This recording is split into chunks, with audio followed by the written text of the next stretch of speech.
Hello friends, welcome to civil engineer videos channel. நம்ம last வீடியோவில் வந்து பிரிக் ஒர்க் வந்து எப்படி பண்ணுறது, அதில் என்னென்ன ப்ராப்ளம்ஸ் வந்து அதை எப்படியெல்லாம் ரெக்டிஃபை பண்ணுறது அப்படின்றத பற்றி பார்த்தோம்.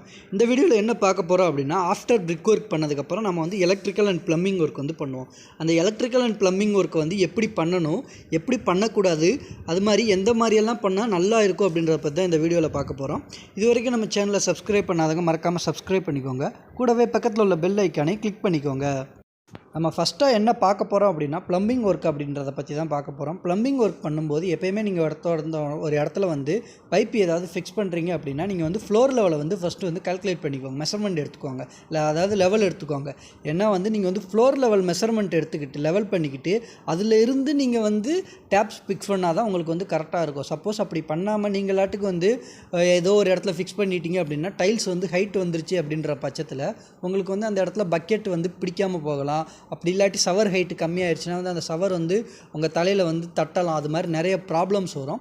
ஸோ அதனால் வந்து எப்போயுமே வந்து அந்த பைப் வந்து ஃபிக்ஸ் பண்ணுறதுக்கு முன்னாடி எப்போயுமே வந்து ஃப்ளோர் லெவலை வந்து மார்க்கிங் எடுத்துக்கிட்டு அதுக்கப்புறமா வந்து நீங்கள் வந்து மெஷர்மெண்ட் பண்ணுங்கள். அது வந்து பெட்டர்.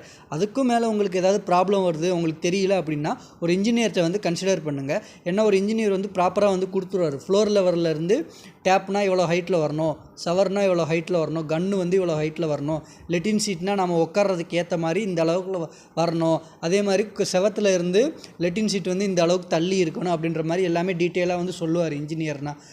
ஏன்னா இன்ஜினியரிங் பிரகாரன்றது வந்து எல்லாருக்குமே செட் ஆகிற மாதிரி தான் வந்து ப்ளம்பிங் மெஷர்மெண்ட் அப்படின்றது வரும். இப்போ உள்ள காலத்தில் வந்து யாருமே மேக்ஸிமம் வந்து ப்ளம்பிங் ட்ராயிங் வந்து வாங்குறதில்ல.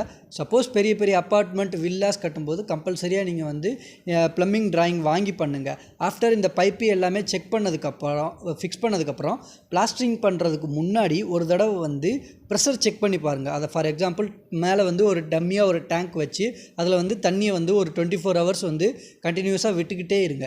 ஏன்னா அப்போனா தான் நமக்கு வந்து லீக்கேஜ் எங்கேயாவது இருக்கா அப்படின்றது அப்போவே நமக்கு தெரிஞ்சிடும். ஏன்னா அதை அப்போவே ரெக்டிஃபை பண்ணிட்டா பெட்டர். எல்லாம் முடிஞ்சதுக்கப்புறம் லாஸ்ட்டில் நம்ம தண்ணி திறந்து விட்டு அது எங்கேயாவது பிடுங்கிருச்சுன்னு வச்சுக்கோங்களேன், திரும்ப அந்த இடத்த உடைக்கணும், செய்யணும், ரொம்ப பெரிய வேலைங்க. அதனால் வந்து ப்ளம்பிங் ஒர்க் வந்து ரொம்ப ரொம்ப ஜாக்கிரதையாக பண்ணுங்கள். அப்பப்போ வந்து செக் பண்ணிகிட்டே இருங்க தண்ணியை வச்சு, இது மாதிரி நடக்குமா, வருமா, வராதா, தண்ணி எங்கேயாவது லீக்கேஜ் ஆகுமா, ஆகாதா அப்படின்றத.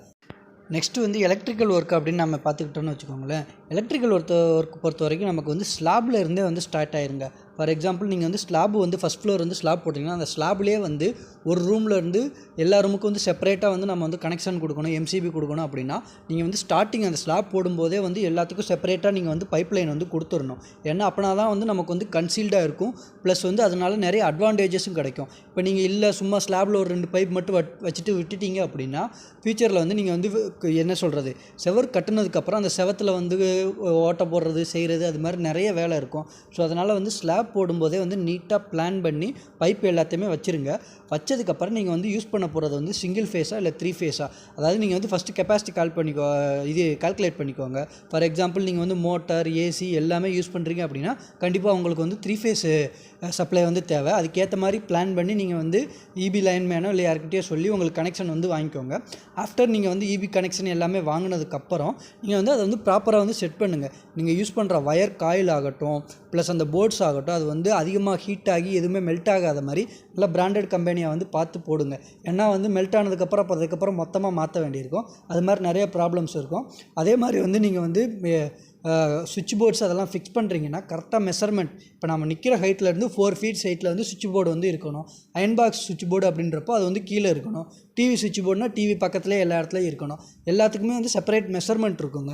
அந்த மெஷர்மெண்ட் பிரகாரம் நீங்கள் வந்து பண்ணிங்கன்னா வீடு வந்து பார்க்குறதுக்கு லுக்காகும், அழகாகும். எலக்ட்ரிக்கல் ஒர்க்கே வந்து நமக்கு வந்து அழகு சேர்க்கும் அப்படியே வீட்டுக்கு.